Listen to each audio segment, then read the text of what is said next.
I'm Dawn Sundquist, and I'm from First United Methodist Church, and I'll be reading chapter 6 of the Gospel of Luke. This is a project of Logan Memorial and First United Methodist Churches. One Sabbath, while Jesus was going through the grain fields, his disciples plucked some heads of grain, rubbed them in their hands, and ate them.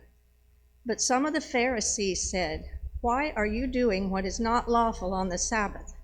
Jesus answered, "Have you not read what David did when he and his companions were hungry? He entered the house of God and took and ate the bread of the presence, which it is not lawful for any but the priests to eat, and gave some to his companions. Then he said to them, 'The Son of Man is Lord of the Sabbath.'" On another Sabbath he entered the synagogue and taught. And there was a man there whose right hand was withered. The scribes and the Pharisees watched him to see whether he would cure on the Sabbath, so that they might find an accusation against him. Even though he knew what they were thinking, he said to the man who had the withered hand, "Come and stand here." He got up and stood there. And then Jesus said to them, "I ask you, is it lawful to do good or to do harm on the Sabbath, to save life or to destroy it?" After looking around at all of them, he said to him, "Stretch out your hand." He did so, and his hand was restored. But they were filled with fury and discussed with one another what they might do to Jesus. Now during those days he went out to the mountain to pray, and he spent the night in prayer to God. And when day came, he called his disciples, and he chose 12 of them, whom he also named apostles: Simon, whom he named Peter, and his brother Andrew, and James and John, and Philip, and Bartholomew, and Matthew, and Thomas, and James the son of Alphaeus, and Simon, who was called the Zealot, and Judas, son of James, and Judas Iscariot, who became a traitor. He came down with them and stood on a level place, with a great crowd of his disciples and a great multitude of people from all of Judea, Jerusalem, and the coast of Tyre and Sidon. They had come to hear him and to be healed of their diseases. And those who were troubled with unclean spirits were cured. And all in the crowd were trying to touch him, for power came out from him and healed all of them. When he looked up at his disciples and said, "Blessed are you who are poor, for yours is the kingdom of God. Blessed are you who are hungry now, for you will be filled. Blessed are you who weep now, for you will laugh. Blessed are you when people hate you, and when they exclude you, revile you, and defame you on account of the Son of Man. Rejoice in that day, leap for joy, for surely your reward is great in heaven. For that is what their ancestors did to the prophets. But woe to you who are rich, for you have received your consolation. Woe to you who are full now, for you will be hungry. Woe to you who are laughing now, for you will mourn and weep. Woe to you when all speak well of you, for that is what their ancestors did to the false prophets. But I say to you that, listen, love your enemies, do good to those who hate you, bless those who curse you, pray for those who abuse you. If anyone strikes you on the cheek, offer the other also.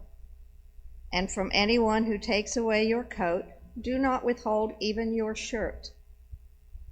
Give to everyone who begs from you, and if anyone takes away your goods, do not ask for them again. Do to others as you would have them do to you.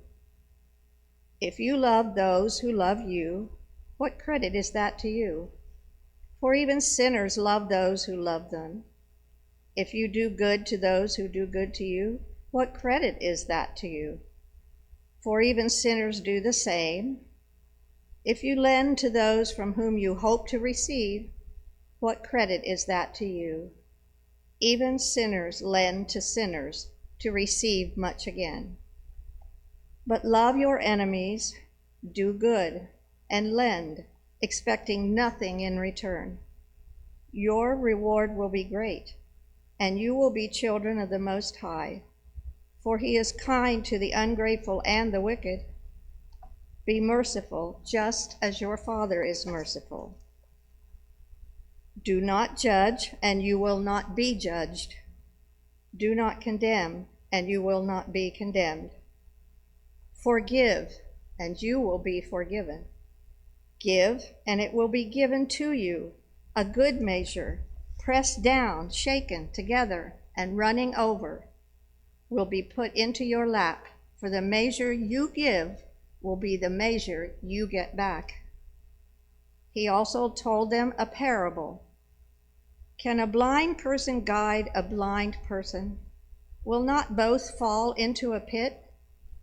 A disciple is not above the teacher, but everyone who is fully qualified will be like the teacher. Why do you see the speck in your neighbor's eye, but do not notice the log in your own eye? Or how can you say to your neighbor, "Friend, let me take out that speck in your eye," when you yourself do not see the log in your own eye?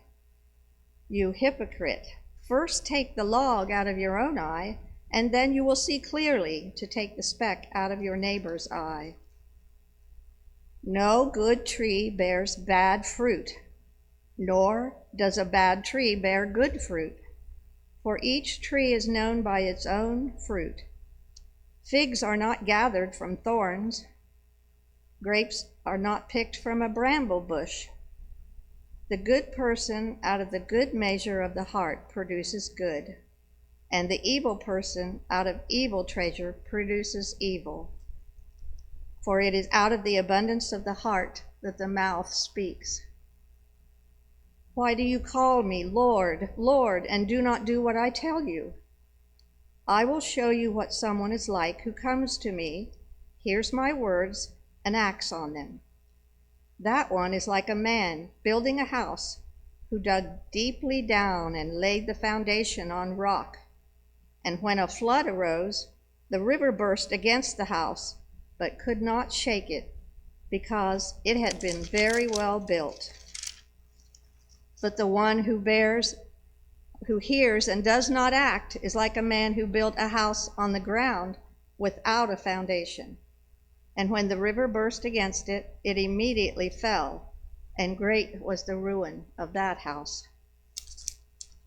This concludes the reading of chapter 6 of the Gospel of Luke.